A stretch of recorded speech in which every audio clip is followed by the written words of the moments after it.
जय जय श्रीमन नारायण। आज मैं आप लोगों के सामने संध्या क्रिया में जो हम गायत्री जप करते हैं उसका महत्व क्या है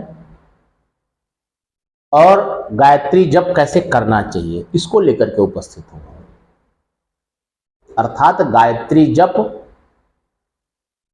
महत्व और गायत्री जप की प्रक्रिया, इसको लेकर के मैं उपस्थित हुआ।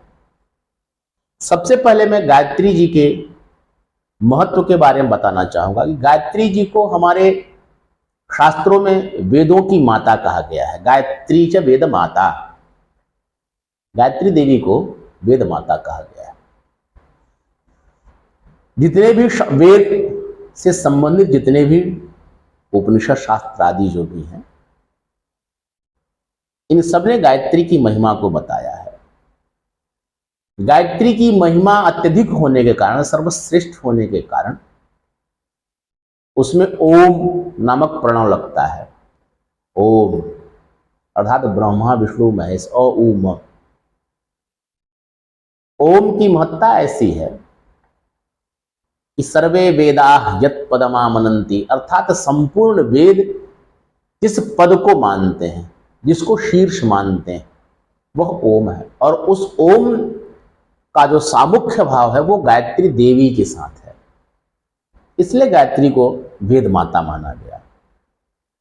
साथ में इसकी अत्यधिक महत्ता होने के कारण ही हमारे यहाँ संस्कृत में वाल्मीकि जी ने एक ग्रंथ लिखा, रामायण। संस्कृत में रामायण लिखा, रामचरितमानस तुलसीदास जी ने बाद में लिखा। सबसे पहले संस्कृत में रामायण था।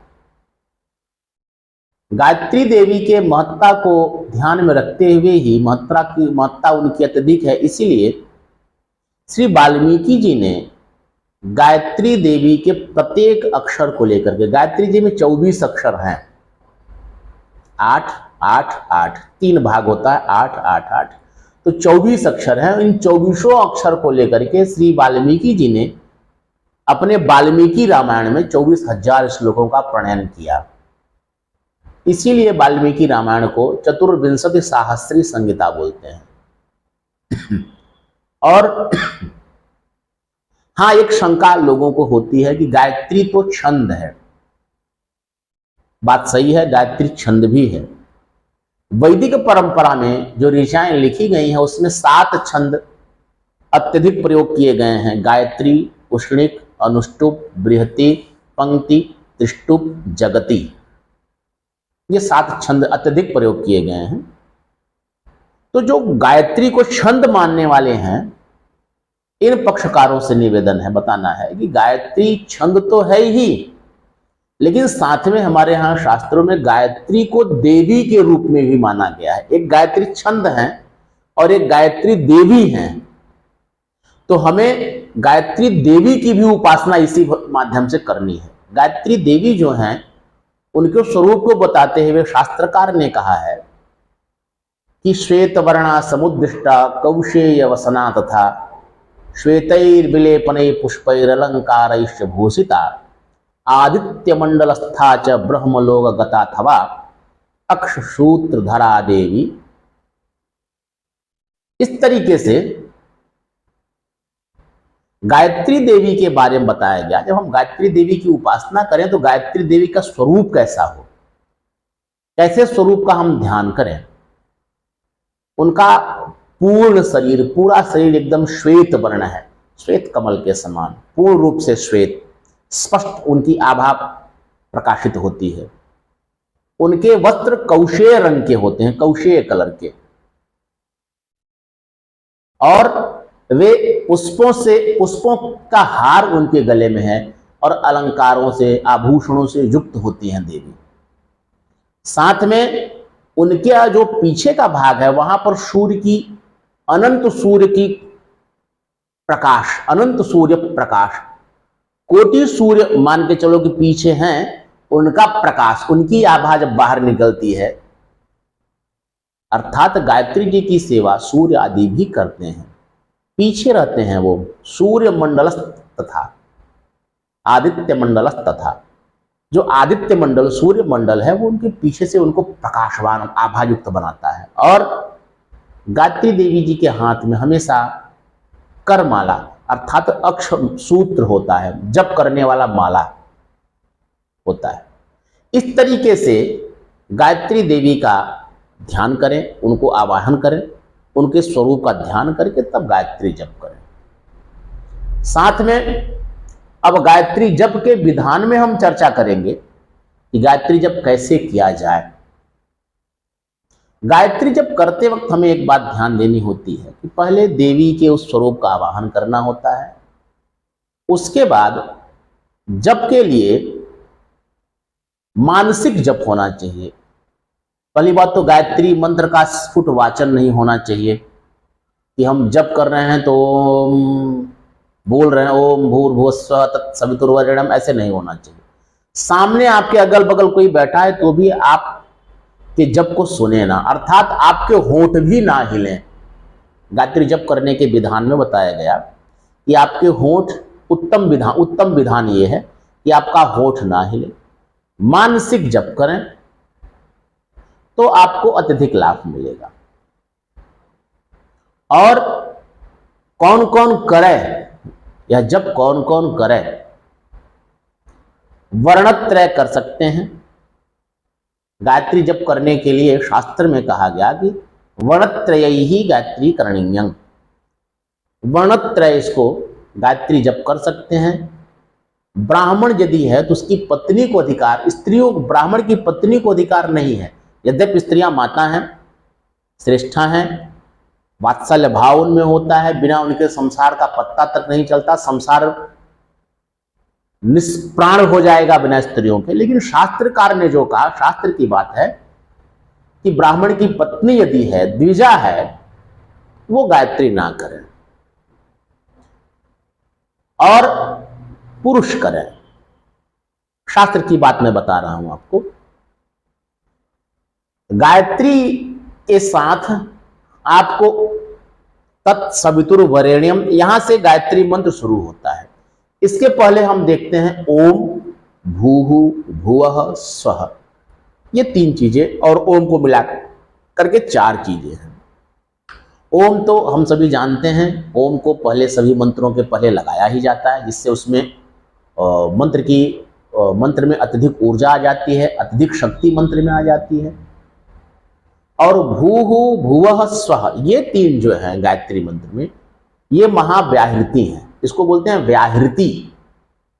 व्याहृति हमारे यहाँ 7 हैं, भूहु भुवः स्वः महः जनः तपः सत्यम, ये व्याहृति हैं। इसको देवताओं का लोक भी बताया गया। भू माने पृथ्वी लोक, भुवः उसके ऊपर, भूहु भुवः स्वः उसके ऊपर, महः जनः तपः सत्यम, ये धीरे धीरे क्रमशः ऊपर चले जाते हैं।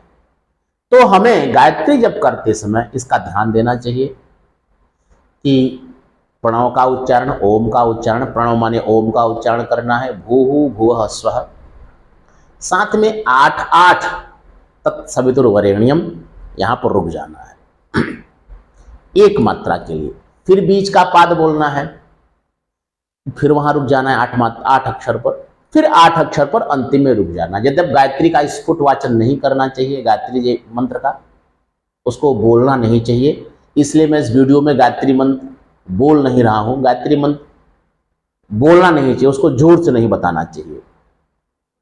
गायत्री मंत्र का जो प्राविधान है उसको गुरु से लेना चाहिए। कोई अच्छा गुरु, कोई श्रद्धायुक्त गुरु हो, उससे कान में आप ले लीजिए। कान में लेने का मतलब यह है कि गुप्त विद्या है ना, ये गुप्त है, तो इसको ले लीजिए। इसको बोलना नहीं, स्फुट नहीं करना, इसलिए मैं इसको बोल नहीं रहा हूं। आजकल देखते हैं कि विद्यालयों में खुलेआम